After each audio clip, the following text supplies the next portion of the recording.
Look, I got a call from one of my mentors, advisors, very successful president of a multi-$100 billion company, and he's in his 70s. And we had a great conversation together. He says, look, in life, here's how it works.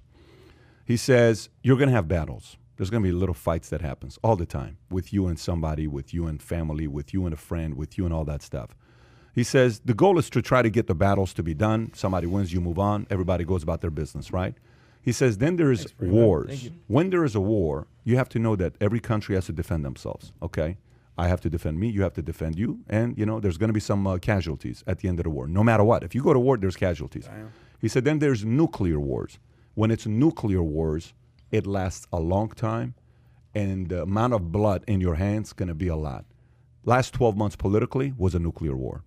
And the way they went after Trump, it doesn't end there. It's not like there's no residual effects to it. It's still going on right now. Oh, the buddy, impeachment trial. it's nothing. It's nothing. The residual effects of the last 12 months is not a 1-year residual effect. The residual effects of the last 12 months is a 10, 20-year residual effects. Are you kidding me? Let me put it to you this way. The residual effects of the last 12 months could be 25-year effects of a Barron Trump type of residual effect. Like, you have to know, you offended my dad? So this, what they did last year may be like, hey, it's oh yeah, so you did that to Trump, we're gonna do this to Newsom. We're gonna do this.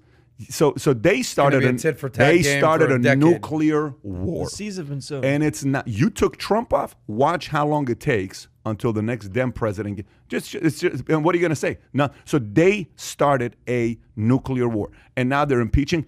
Who in the world cares about a former president being impeached? Like, let me say this one word, like, okay, it's like saying, I'm going to fire an old employee that I've already let go of. What are you talking about? So you understand, like, you came, you served your 6 months, your 12 months. A year later, I want to change it from that you just did your time and your contract, you wrapped it up. No, I want to change it to I fired you. What are you talking about? No one in the world cares about a former president being impeached. Move on. He's a former one-term president. What's worse than being a one-term president? How many one-term presidents do we have? That's been impeached twice. You know what it is to be a one-term president? What's worse than a one-term president? Jimmy Carter, one term. Senior, one term. There is nothing worse than being a one-term president. Nothing for a president. So are you saying they should not even pursue any of the legal actions? No, it's already bad enough. But since they're doing it, they just have to be prepared for the nuclear war in the world of politics. Are you saying that they should? I'm not saying that this is. This is conversation right here. Should they not pursue what's good? Because they just started this, second impeachment trial, everything that's going on right there. Should they or should they not? Yeah. It's not should they or should they not. Okay. A long time ago, I had to, in my 20s, it was always about, no, but they're wrong. No, but they're wrong. No, but they're wrong. It's like, listen, after plenty of books to read and mentors, counsel, all this stuff, dude, you don't need to win everything. Certain things, you just got to let go of it. This is not worth it. This is embarrassing to them. Why do you think they're going after him so viciously? I think it's a little too much. I think it's like proving a point. He's the first to be impeached twice. Do you think there's any part of it where they're trying to make sure that he's barred from running again? I think that's the big one. They're trying to put the nail in the coffin. 100% that's it. But I tell you one thing. I talked to Oliver North yesterday or 2 days ago. Yesterday, I talked to Oliver North, and I said, who's your number one candidate for 2024? He said, Mike Pence. I said, okay. I said, do you think Trump should run in 2024?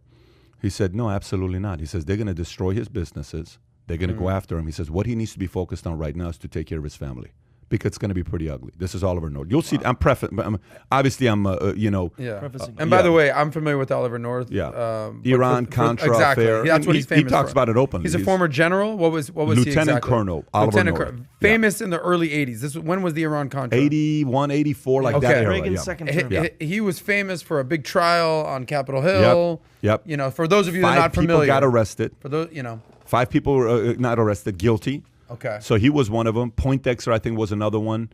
Of 5 CIA agents and a couple other names. This is like the equivalent. I'm not exact, but like this is a Watergate-ish Benghazi type in the news. Yes. Type of. It was like holy moly, Oliver North on trial. Yeah. So it was a $30 million money that they got to work with, I think, a country that they were protecting, Nicaragua. a country, Nicaragua, but it's a small region of it. Nicaragua. And they took out of that 13, again, you can go verify this, 18 million to buy weapons for Iran and give weapons. So it was a very interesting thing that took place. And this is also on the tail end of the Cold War. So you have the whole Russia or communism versus capitalism and the ideological fight as well. Yeah. Yeah. So the whole challenge is, Oliver North said, I don't think he needs to run. I think he needs to just take care of his family. But the point I'm trying to make here was Newsom, I'm not surprised. You caused a nuclear war. So when you cause a nuclear war, there's going to be a few what? Casualties. Newsom's going to be one of them. Period. Newsom is a casualty because of the nuclear war.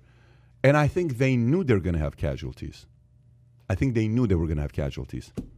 This, if it happens, you potentially eliminated one of your future presidents. So if you enjoyed this little short segment from the podcast that we did, here's another short segment to watch. Or if you want to see the entire podcast, click over here. Take care, everybody. Bye-bye.